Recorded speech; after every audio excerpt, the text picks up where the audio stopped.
Salve Discipuli. Hello, 8th grade, and welcome to some more translation videos.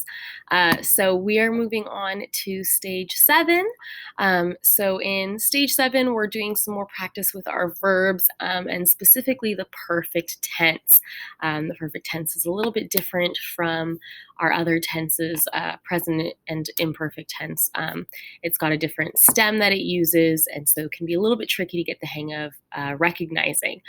So we're going to see some practice with that today. We're going to do our model sentences for this chapter.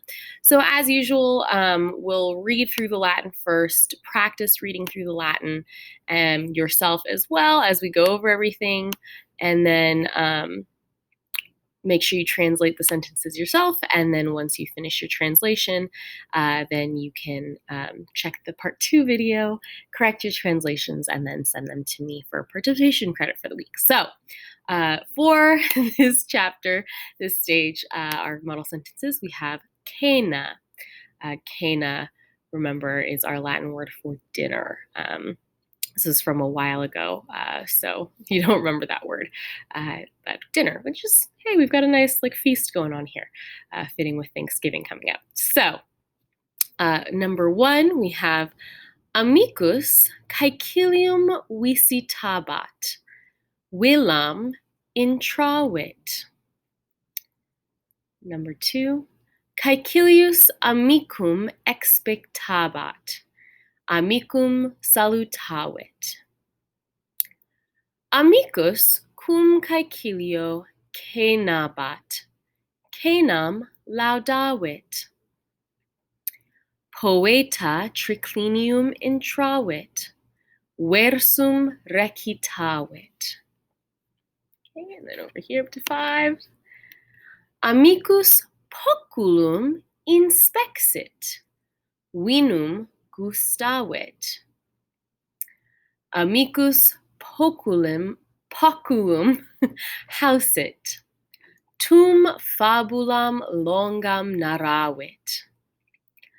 Caecilius plausit, euge dixit. Amici optimum vinum biberunt, tandem surrexerunt.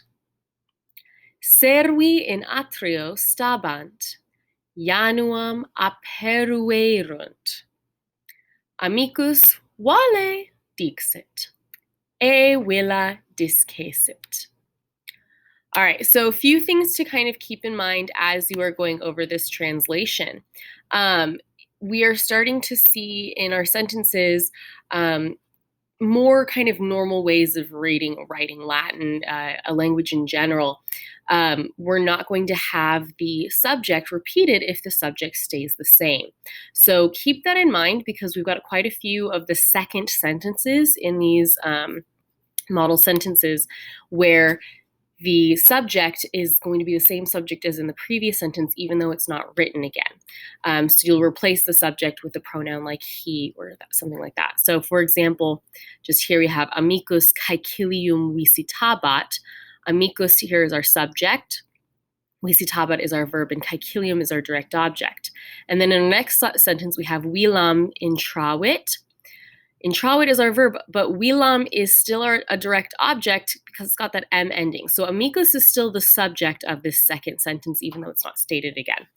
So you can just translate it as he intravit, the villam. Right, so just keep that in mind as you're translating. And then a couple other notes, right? Make sure you're translating your imperfect tenses as was or were verbing, right? And then I believe most of the other verbs are all going to be perfect tenses. Now, a lot of our perfect tenses have that V that kind of tells us that it's a perfect tense, but we're going to start seeing some of our verbs that don't have that telltale V. They've got just different forms.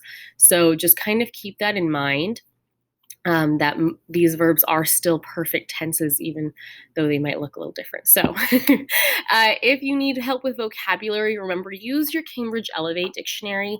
That's going to be your best bet for most vocabulary.